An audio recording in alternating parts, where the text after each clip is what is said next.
ইমামি ইস্টবেঙ্গলের হেড কোচের পদ থেকে ইস্তফা দিলেন কার্লোস কুয়াদ্রোত। স্প্যানিশ এই কোচ ইস্টবেঙ্গলকে কলিঙ্গ সুপার কাপে বিজয়ী করেছিলেন এবং গতবার ডুরান্ড কাপে রানার্স আপ করেছিলেন।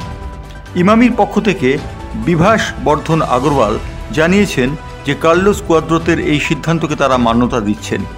উল্লেখযোগ্য যে কার্লোস কুয়াদ্রোত আইএসএলে পরপর 3টি ম্যাচে হারার পর ইস্টবেঙ্গল সমর্থকদের মধ্যে গো ব্যাক কুয়াদ্রোত ধ্বনি ওঠে।